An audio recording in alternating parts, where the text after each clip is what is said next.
prostrou em terra sobre o rosto, perante a arca do Senhor até a tarde, ele e os anciões de Israel, e deitaram pó sobre a cabeça. Então disse o Senhor a Josué, versículo 10: levanta-te, porque estás prostrado assim sobre o rosto. Israel pecou e violaram a minha aliança, aquilo que eu lhe ordenava, pois tomaram das coisas contentadas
Glória a Deus.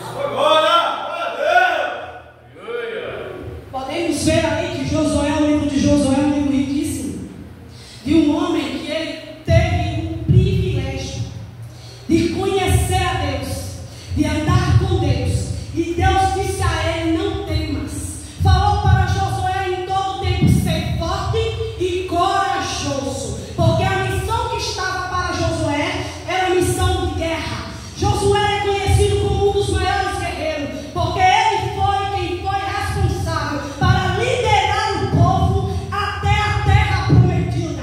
Deus escolheu a vida de Josué, que antes chamado Moisés, mas foi tendo seu nome mudado por Moisés,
O vale de Acã significa o vale do problema. E foi lançado ali, apedrejado por todo Israel. E todo Israel viu e contemplou a justiça de Deus sobre a vida daquele povo. Porque além dele pecar, ele roubou as coisas consagradas que iriam para o templo do Senhor. E não se faz nada contra Deus para ficar impune. Você pode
adiante para a terra prometida. Aí eu vou dar uma síntese. Qual é o vale de Arcom nos nossos dias? É o pecado e é o inferno, que leva o homem que peca e que não se arrepende para o vale de Arcom. Se imagina, entendeu? Amém.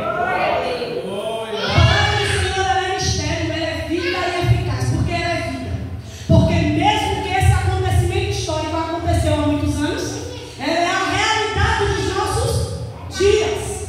O que acontece com o homem hoje? Quais são as práticas do homem hoje, pecador? É o furto, é a dissimulação, é estar na casa do Senhor dando uma de crente e não sendo crente. Meu Deus. É estar pecando, coberto de pecado e não se arrepender. Vem e volta e acha que está tudo do mesmo jeito e vai permanecer assim, porque Deus, Ele é amor, Ele é poder, Ele é um Pai que abraça, Ele é um Pai que ama, Ele é sim. Mas irmãos, se eu e você não sermos reconhecedores que somos pó, que somos pecador e que sem o Espírito Santo, quando Ele sai de nós, nós não somos nada, nós somos escória, heresia, nós somos tristeza nessa terra. Os atos de um homem sem Deus, ele é catastrófico perante a sociedade. Nós vemos aí nos jornais, nós vemos no noticiário quantas coisas terríveis e monstruosas o homem sem Deus é capaz de fazer. Quando a gente olhamos o jornal, nós podemos perceber. Não queremos nos achar melhor do que aqueles homens que estão fazendo algo errado, não. Nós somos dependentes de Deus, e essa dependência do Senhor e o Espírito Santo que está em nós é que nos conduz a cada dia melhorarmos, para que nós também não cometamos as mesmas práticas que todos lá fora, porque nós somos falhos, somos tendenciosos a pecar. Nós temos que ter no nosso coração a certeza que o Senhor nos chamou para ser santo. Sede santo, porque eu sou santo.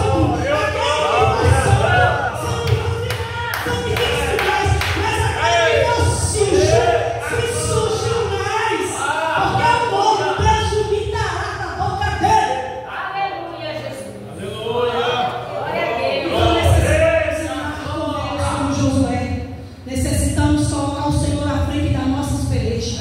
Necessitamos olhar para o vale de Arcom e reconhecer ali que é um lugar que não podemos cair como aqueles homens. Ali ficou de memória para o dia de hoje a todo o povo de Israel como um vale de tristeza.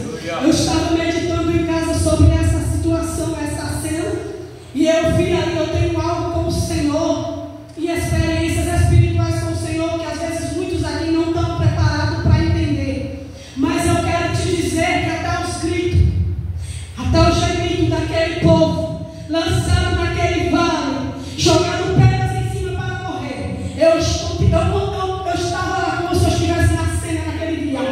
E o Senhor traz a minha memória, porque eu sinto essas coisas, porque eu tenho essa sensibilidade. O Senhor não queria de forma alguma fazer isso com aquelas pessoas. Você acha que o Senhor quer jogar as pessoas no inferno? Você acha que o Senhor tem prazer na morte do ímpio? Ele não tem. Ele tem prazer, a Bíblia vai falar, na morte do justo, mas não do ímpio. Ele não tem, porque ele sabe o lugar que o ímpio está esperando o ímpio.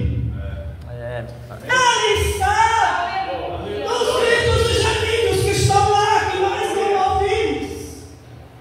Ele nos chamou para a peleja. Você acha que porque hoje nós não estamos no cavalo armado com lança, com flecha, com arco, Ele nos chamou como um guerreiro forte e valente? E quando caímos, a palavra do Senhor vai dizer que o justo pode cair até 7 vezes, mas por 7 vezes Ele levantará. Não sei quantas vezes você caiu, não quero saber, mas eu quero te dizer que o Deus que falou essa palavra, quando Ele vê arrependimento no meu e no seu coração, Ele tem misericórdia da sua vida, porque Ele precisa demonstrar a salvação quando te chamou e demonstrar o amor, sendo perdoador da sua alma e dos atos que você praticou. Mas se você continua na prática do pecado e não toma uma posição de guerreiro e abandonar, você perece, você, a sua sociedade e a sua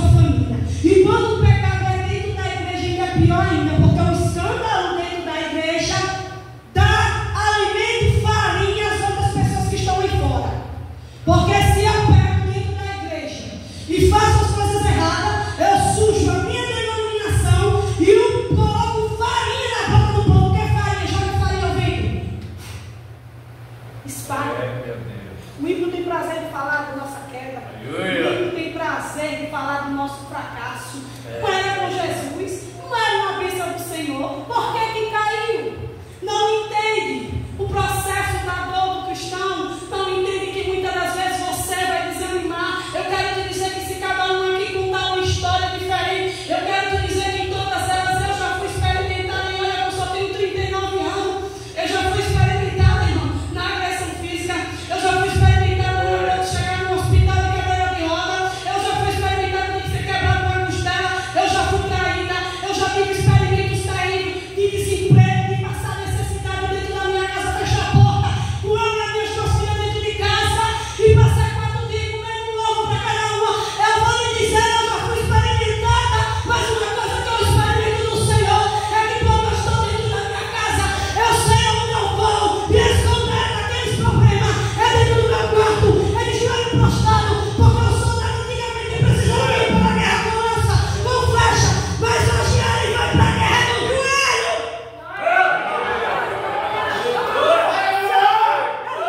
Joelho. E é uma prática que tem se perdido dentro das igrejas. Você entra na igreja, o povo tem prazer de chegar na hora do pastor falar, mas não chega meia hora antes do culto. Ai, meu Deus! Raios! Perdeu-se a intimidade com o Criador. Perdeu-se, deixa eu lhe dizer, quando esfriamos no joelho, nós cai. Eu caí porque me esfriei no joelho.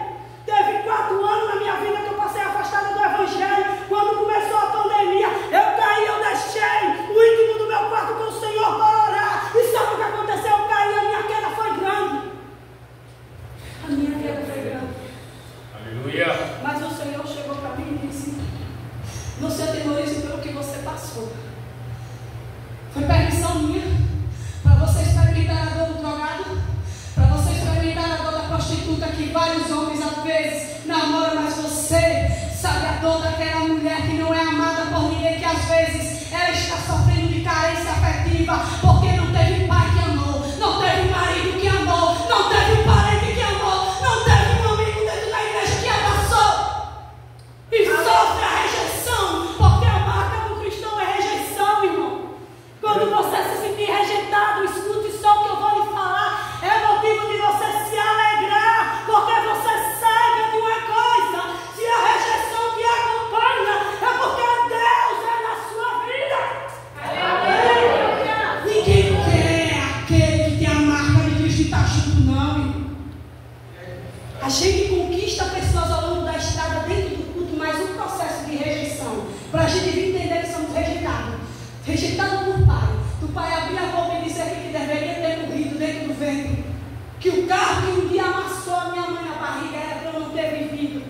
Ou situações que nos afrontam cotidianamente. Mas eu quero te dizer que Deus, em todos esses momentos que Ele me experimentou, eu estou perguntando para vocês, não foi para me enfraquecer, ao contrário. Eu agradeço a Deus cada processo que eu passei, porque com esses processos que eu passei, hoje eu tenho autoridade de falar de Deus na sua vida, de falar do pecado que está em você, de falar que Deus salva, de falar que Deus Ele pode abrir uma porta de esperança na sua vida, que Ele não vai te deixar só.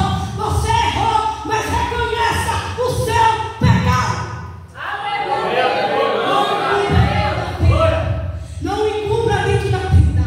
Seja sábio e volte para o Senhor. Aleluia. O amor de Deus não muda, o amor de Deus é imutável. Eu sou a prova disso. E aí no dia 7 de outubro, aniversário da minha mãe, vai fazer 2 anos, o Senhor chega para mim, na minha sala, e me chacoalha assim, olha, como se eu tivesse uma pessoa de frente a mim, invisível, chacoalhou assim e falou: você volta agora, porque é a última chance que eu te dou. Meu Deus. Então eu posso te dizer que eu estou aqui porque algo me embaraçou na minha casa e disse: ou você volta agora, porque eu pequei, eu me afastei da igreja do Senhor, mas o que aconteceu? Eu fiquei numa transição que o Senhor não tinha mais nada comigo, o Senhor já tinha me abandonado. Eu estive num acúmulo de problemas tão grande que eu peguei depressão e eu não soube lidar com as minhas situações, e eu me afastei de Deus por não entender nada. Senhor, não entendi nada,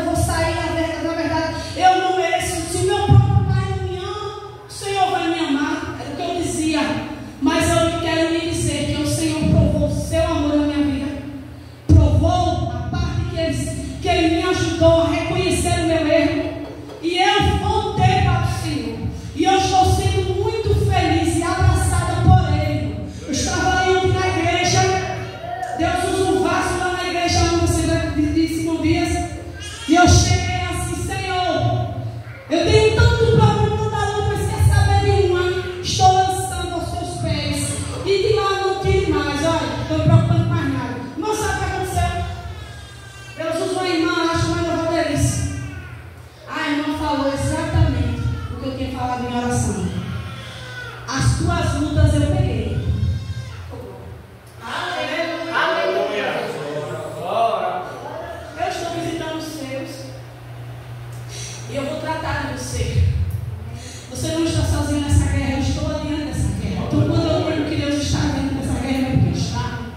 A coisa melhor que tem é ser crente. A gente que se engana com as coisas do mundo, a gente se engana como a Acã se enganou. A Acã se enganou porque ele quis colocar debaixo da tenda dela, ele não poderia usar aquilo que ele roubou. Ele cobiçou o irmão a capa do rei Babilônia. Ele pegou 500 ciclos de prata. Repare pelo que nós se vende às vezes por nada. E 50 ciclos de ouro. Irmão, o que aconteceu com ele? Será que as cobiças das coisas aí fora, do pecado que está aí fora, à nossa frente, todo mundo, vai valer a pena para aquilo que Deus tem para nós? Na terra prometida um cacho de uva para carregar, era como 2 só um cacho. O que Deus tem para mim e para a sua vida é maior. É maior. Não fique enganado com as coisinhas deste mundo. Tem gente que chega à casa do Senhor e diz: hoje é o último dia, não vou mais. Às vezes aparece de 15 em 15, 8 em 8, não tem frequência no culto. É aquela coisa morna, esfriada, desanimada. Irmão, Jesus me chamou quando ele fala ali com Josué: por que está desanimado, Josué? Por que você está desanimada, minha irmã? Não desanime não, porque o Deus que ele prometeu, ele garante. Se o problema é financeiro, a porta abre. Se é saúde, eles é testemunha. Eu entrei no hospital, minha mãe está aí na cadeira de roda, com a metade do cérebro roxo. Roxo, sabe por quê? Porque eu desobedeci ao Senhor, isso é muito do Senhor. E o Senhor tem um chamado para minha vida, ele já tinha dito a muitos profetas e falava: você é vaso meu, você é vaso meu, e eu, teimosa. Voltei para o Senhor e aí, olha, tive que pagar o meu preço, mas eu fico feliz, sabe por quê? Porque eu paguei o meu preço. E eu pedi perdão ao Senhor antes. Quando eu estava lá no hospital, Deus usou uma irmã lá. Galega! Eu achei tão incrível que tudo era estando todo mundo ali, os enfermeiros. Meu Deus. O Deus que te colocou aí, ele está te tirando hoje, viu? Meu irmão Claudinho está aí, que conhece Claudinei, vai saber que Claudinho chega a ralar os olhos. E não deu meia-noite. A cabeça está aqui já cansada no hospital me aguardando lá. E eu saí, eu estou aqui para a glória do Senhor. Irmão, eu tenho foto. Eu fiquei com a metade do meu rosto roxeado aqui, eu paralisado, eu estou parando meu cabelo, não sentia nada, minha boca, meus olhos. O médico pensou que era derrame, fazia os exames, não descobriu o que eu tinha, irmão. Mas Deus trabalhou, olha, eu vou te colocar no deserto. Deus, quando você tem intimidade com o Senhor e que Ele conhece o meu no seu coração, e sabe que o seu coração, por mais que você errou, você sabe se achegar ao Senhor, irmão, e você reconhece que você é falho, que você é humano, Ele vai trazer vasos, pessoas, usar a palavra. Como eu estou sendo falando aqui com vocês, eu tenho certeza que tem irmãos que estão pegando, está absorvendo. Não só absorva, irmão, absorver a palavra é uma esponja. Não faça como esponja. Jesus manda guardar a palavra dele nas tábuas do coração, escrita. Porque tem crente que está dentro da casa do Senhor que é como esponja. Absorve a palavra aqui, saindo da porta da rua. A esponja é oprimida pelos problemas, pela situação do dia e da semana. E a palavra ecoa pelos dedos. Não seja crente esponja. Seja crente firme, guerreiro, valente. Em armadura, capacete da salvação, coraça da justiça, a espada que é a palavra e a pregação do evangelho, o chinelinho, porque tem muita gente que não está sobre essa armadura, não tem o capacete da salvação, entra para a igreja, porque salvação é cotidiana, diariamente, ali você querendo aprender de Deus, coraça da justiça, a proteção que o Senhor tem, para que o seu inimigo não possa guerrear.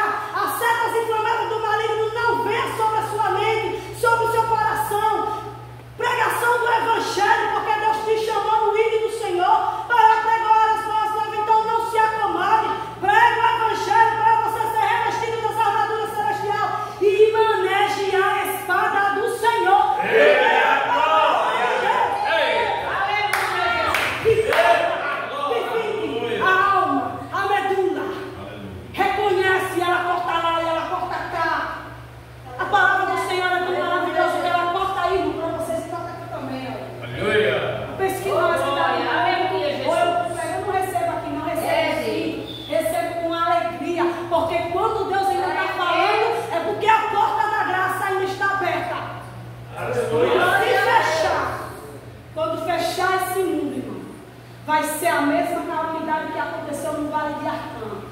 Pedras vai cair do céu. Não vai ser mais pessoas jogando pedras sobre os homens. As pedras vão ser lançadas do céu. Saraivas de fogo vai descer sobre a terra e vai destruir este mundo que tantos ficam admirados, cobiçando casa, cobiçando carro, querendo ganhar altos empregos, alto salário, e esquecendo do espiritual, capitando dentro da igreja e na caminhada com Cristo. Aleluia. Mas a palavra, para encerrar, irmãos, eu venho te dizer e finalizar, é que há esperança. Poderia a igreja falar para mim? Há esperança. No vale de Arcã. Quem garante essa esperança para mim e para você? Bem alto. Ai, vocês comeram cuscuzinho assim, irmão, sem graça hoje. Comeram cuscuz fortificado. Fala aí, quem é que nos garante a porta da esperança? Jesus! E vocês vão anotar essa palavra na tábua do coração ou vão ser feito esponja? Ninguém vai, eu não Bob Esponja. Não me entendo mais Bob Esponja, né? Aquele Bob Esponja é meio estranho. Mas guarde na tábua do seu coração esta palavra, porque esta palavra é viva e com ela nós permanecemos firmes no Senhor.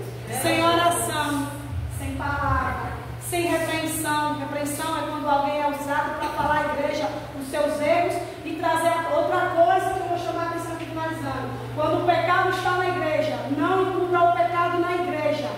Se revela o pecado diante dos irmãos. Antigamente tinha a doutrina de quem pecou ser doutrinado. Hoje você não vê isso não, irmão. Doutrina, pelo menos eu não estou vendo. O irmão pecou, eu não vejo doutrina. Vejo doutrina, você vê amanhã a doutrina? Eu não estou vendo doutrina, você está entendendo? E nem o pecado é posto revelado para a congregação, porque não é que você vai ser humilhado pelos irmãos, irmão. Ao contrário, quando o povo pegava, o que acontecia? Todos se reuniam. Aquele irmão era disciplinado, todos se reuniam para orar por aquele irmão, porque ele era um membro fraco do rebanho. Ele necessitava e carecia das orações. Mas se ele voltasse novamente a pecar, aí agora ele teria que Deus agir na vida dele, na causa dele, porque os irmãos já fez por ele, certo? Aleluia! Então, quero agradecer a todos e quero agradecer inclusivamente o pastor Roberto e a irmã Josinete por essa rica oportunidade. Que foi faz muitos anos que eu não vejo o irmão Alex. Irmão Alex, que Deus te abençoe e proteja. E a todos vocês, que Deus abençoe grandemente os homens de Deus e continue guiando o rebanho, certo? Da melhor forma, com amor. Esses homens, eu posso dizer que vocês são beneficiados pelo amor do irmão pertinho dessa igreja. Eu posso te dizer, irmão, eu vou congregar aqui porque eu moro em Sudê, mas assim, eu tenho, entendeu, uma fraqueza por aqui, por Muniz. Aí a gente vai assim, se pudesse, né? Mas eu sempre estou visitando os irmãos, então vocês são ricamente abençoados por este homem de Deus. Ele quer guiar vocês a Jesus Cristo da melhor forma. Só Deus sabe as guerras e batalhas que ele enfrenta, mas ele está aqui para a glória do Senhor, louvando, engrandecendo o nome do Senhor e fazendo desta obra essa coisa linda que eu estou avistando aqui. Então, Deus abençoe a todos vocês. Muito obrigada.